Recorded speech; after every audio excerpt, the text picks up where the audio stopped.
स्वागत है आपका आपके YouTube channel target with Vinod पर। आज का जो टॉपिक हमारा रहने वाला है वो काफ़ी बढ़िया टॉपिक है करंट एरा के हिसाब से, क्योंकि आने वाले कुछ एग्जाम ऐसे हैं जहां पर मैप के कई सारे क्वेश्चंस जो हैं वो हमें सीटेट और बाकी जो हमारी 6 to 8th क्लास होती है और एनसीईआरटी पे बेस्ड जो क्वेश्चन आते हैं उसमें भी कई सारे तरह के मैप के क्वेश्चन बनते हैं।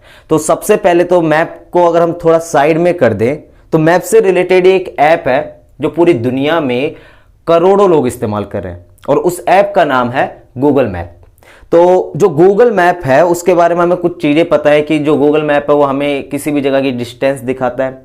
किसी भी जगह अगर हमें जाना है तो वो हमें दिखाएगा कि कितनी दूरी है, कितने समय में हम वहां पर पहुंचेंगे। लेकिन इसकी ज़रूरत अगर देखी जाए तो पूरी दुनिया में आज के टाइम में कई जगहों पर इसका इस्तेमाल किया जाता है और हम डेली रूटीन में भी इसका इस्तेमाल देख सकते हैं। जो जोमेटो वाले जितने भी जो जोमेटो के जो ड्राइवर्स होते हैं वो सब इन चीज़ों का इस्तेमाल करते हैं। जो कैब ड्राइवर्स होते हैं आज के टाइम में बहुत सारी कैब्स वगैरह होती हैं जो हम एक जगह से दूसरी जगह जाने के लिए इस्तेमाल करते हैं, तो वो जो चीज़ है वो भी गूगल मैप के थ्रू ही हम तक पहुंचती है और गूगल मैप के थ्रू हमें वो हमारे जहां पर हमें पहुंचना है, जहां पे हमें डिपार्चर जो है हमारा वहां तक हमें पहुंचाती है। तो सबसे पहले तो गूगल मैप, आज के टाइम में हम गूगल मैप का पूरे वर्ल्ड में यूज होते हुए देख रहे हैं, लेकिन ऐसा नहीं था कि हमेशा से गूगल मैप का इस्तेमाल होता हुआ है।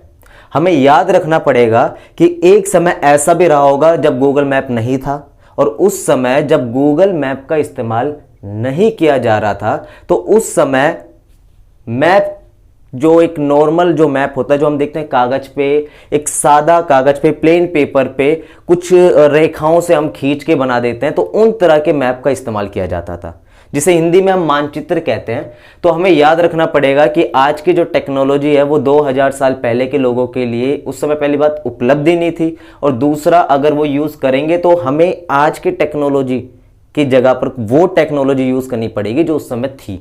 आज के समय में भी हम मैप का इस्तेमाल करते हैं, चाहे हम बच्चों को पढ़ाने में इस्तेमाल करें या फिर हमें कोई लोकेशन देखनी होती है। और जैसा मूवीज़ में कई बार दिखाया जाता है कि खजाने की जब खोज करने जाते हैं मूवीज़ में, तो उसमें भी मैप का काफ़ी ज़रूरी रोल रहता है, क्योंकि मैप जो होता है वो ही हमें उस जगह तक पहुँचाता है जहाँ पर वो खजाना दबा हो। तो आज का जो टॉपिक है वो इसी से रिलेटेड है और ये मैप की हमारी फर्स्ट क्लास होने वाली है। तो सबसे पहले तो हमें मैप के बारे में कुछ चीज़ें पता हो। एक तो कुछ चीज़ें हैं जो हमें पता होनी चाहिए। सबसे पहले तो ये कि जो ग्लोब होता है और जो मैप होता है दोनों में खासा अंतर है। हमें याद रखना पड़ेगा कि एक ग्लोब जो होता है उसमें कई सारी चीज़ें होती हैं जो एक मानचित्र में नहीं होती। तो एक ग्लोब में और एक मानचित्र में कई सारे डिफरेंसेस हैं। सबसे पहला जो डिफरेंस है वो यही कि भाई जो ग्लोब होता है वो वैसा ही दिखाई देता है जैसे पृथ्वी है, लेकिन मानचित्र जो है पृथ्वी बिल्कुल गोल तो नहीं, लेकिन कम से कम हम ये तो कह सकते हैं कि संतरे की तरह है, कुछ गोल आकार की है।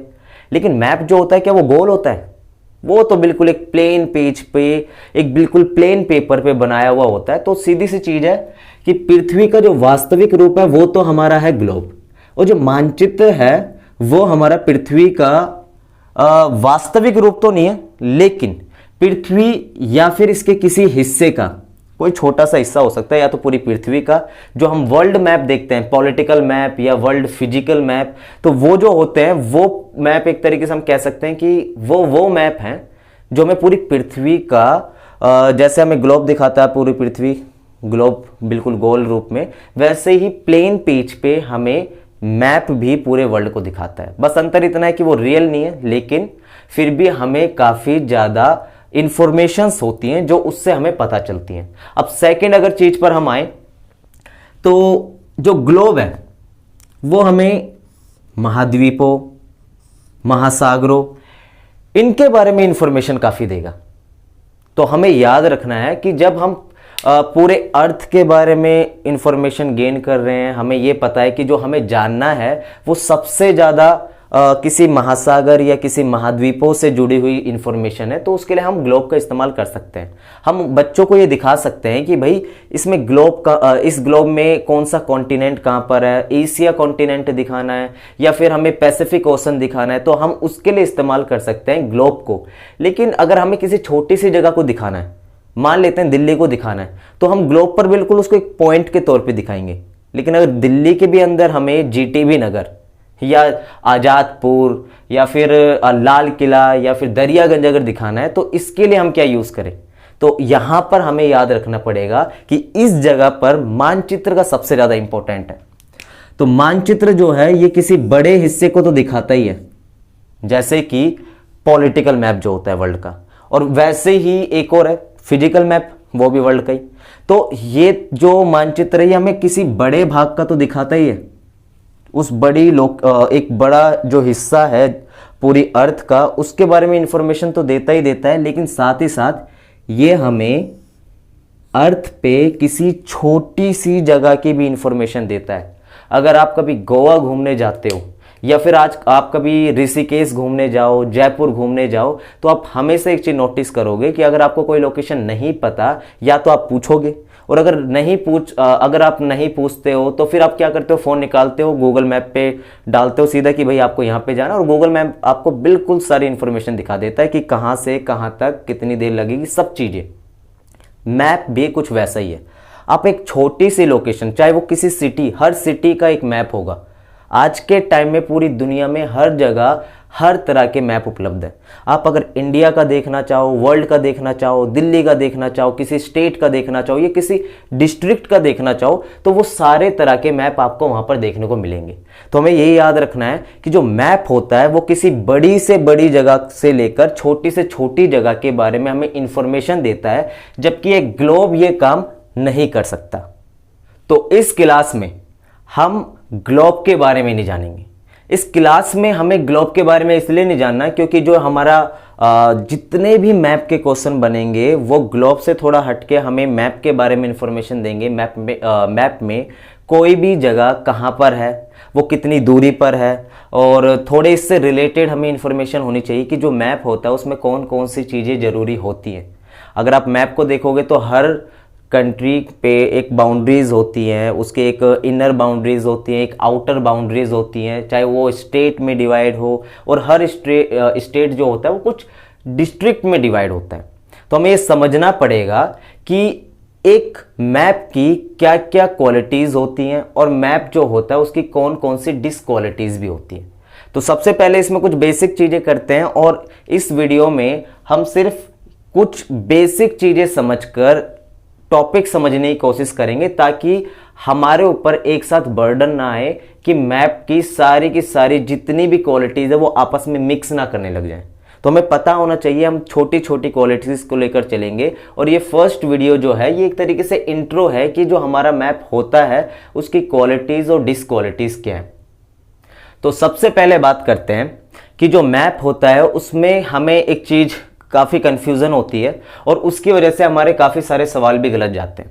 अगर कोई भी क्वेश्चन ये आता है कि भाई नॉर्थ डायरेक्शन का है, साउथ डायरेक्शन का है, या फिर ईस्ट या फिर वेस्ट डायरेक्शन का है, तो हम इन चारों में काफ़ी ज़्यादा कंफ्यूज होते हैं कि भाई आखिर ये जो मैप है इसमें डायरेक्शन है कहाँ पर।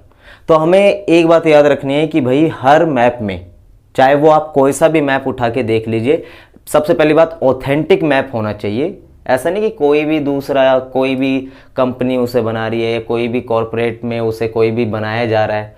तो ऑथेंटिक मैप हो, गवर्नमेंट से अप्रूव्ड हो। तो जितने भी ऐसे मैप मिलेंगे उसमें एक चीज़ सब जगह पे आपको मिलेगी कि उसमें डायरेक्शंस दी होती है। अब अगर हम बात करें इस मैप की, ड्राइंग थोड़ी ख़राब है लेकिन समझने के लिए काफ़ी है, सफिशिएंट है। तो सबसे पहले हमें ये याद रखना पड़ेगा कि इस मैप में डायरेक्शंस कैसे देखें। तो हर मैप जो होगा वो सामने इसी तरीके से प्लेन एक पेपर पे बना हुआ होगा। तो उसमें कुछ इस तरीके की 4 कह सकते हैं तीर के निशान हमें मिलेंगे। तो ये जो तीर के निशान हैं ये यहाँ पर भी हो सकते हैं, मैप में जो पेपर होता है उसमें यहाँ पर भी हो सकते हैं। मोस्टली अगर देखा जाए तो किसी भी मैप में इधर की साइड ये बने हुए होते हैं। और कभी कभी ये इधर की साइड भी दिए होते हैं, लेकिन मोस्टली हमें याद रखना है कि ये हर मैप में हमें ऐसी कुछ डायरेक्शन समझने के लिए एक 4 चिन्ह दिए होते हैं ताकि हम ये समझ सकें कि मैप में कौन सी डायरेक्शन कहाँ पर है। तो सबसे पहले जो ऊपर वाली डायरेक्शन होती है ये होती है नॉर्थ यानी उत्तर, और जो नीचे वाली होती है ये होती है साउथ यानी कि दक्षिण, और वैसे ही ये हो जाएगी ईस्ट और ये हो जाएगी वेस्ट।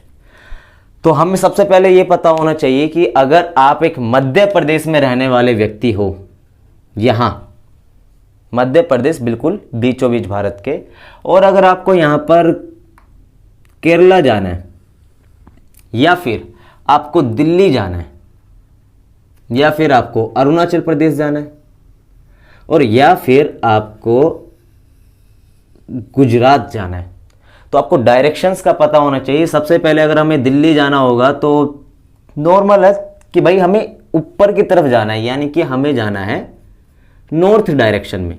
लेकिन अगर वहीं पर हमें केरला जाना है तो हमें जाना पड़ेगा साउथ डायरेक्शन में, और वहीं पे अगर हमें अरुणाचल प्रदेश जाना है तो हमें जाना पड़ेगा ईस्ट डायरेक्शन में, और वहीं पे अगर हमें गुजरात जाना है तो वहां पर हमें जाना पड़ेगा वेस्ट डायरेक्शन में।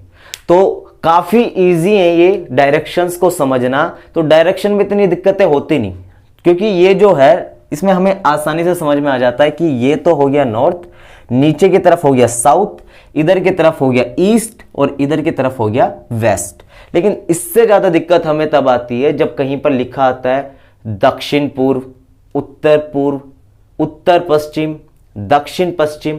तो हमें उसको किस तरीके से समझना है, तो ये जो बना हुआ है हमें इसी से वो चीज समझ में आ जाएगी। भाई नॉर्थ और ईस्ट यानी कि उत्तर और पूर्व, इनके बीच में जो डायरेक्शन होगी, यहां पर अगर यहां पर कोई डायरेक्शन बनती है या फिर यहां पर किसी का भी घर मान लेते हैं, यहां पर एक एन से मान लेते हैं निशा नाम की लड़की, या फिर ई से मान लेते हैं कोई भी दूसरा व्यक्ति, अगर इनका घर यहां पर है तो इसका तो घर हो गया नॉर्थ में, इसका हो गया ईस्ट में। लेकिन यहां पर अगर किसी व्यक्ति का घर है तो भाई ये कौन सी डायरेक्शन होगी, वो क्या बोलेगा नॉर्थ में है या ईस्ट में।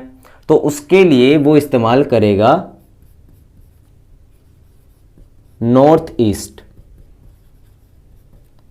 उत्तर पूर्व, क्योंकि ये जो उत्तर और पूर्व के बीच में जो होगी ये होगी उत्तर पूर्व, और वैसे ही उत्तर और पश्चिम के बीच में जो होगी वो होगी उत्तर पश्चिम यानी नॉर्थ वेस्ट। उसी तरीके से साउथ और ईस्ट डायरेक्शन के बीच में जो होगी ये होगी साउथ ईस्ट दक्षिण पूर्व, और उसी तरीके से साउथ और वेस्ट के जो बीच में यहां पे जो डायरेक्शन बनेगी वो होगी साउथ वेस्ट दक्षिण पश्चिम। तो हमें इन लगभग 8 डायरेक्शंस के बारे में इंफॉर्मेशन होनी चाहिए कि हमें कोई भी मैप देखने में आसानी रहे। इनके बिना किसी भी मैप को समझना काफी ज्यादा डिफिकल्ट होता है, क्योंकि इनके बिना हम समझ ही नहीं सकते। हम कैसे ये बता पाएंगे कि भाई जो राजस्थान है उसके दक्षिण पूर्व में कौन सा स्टेट है, उत्तर में कौन सा है, उत्तर पूर्व में कौन सा है।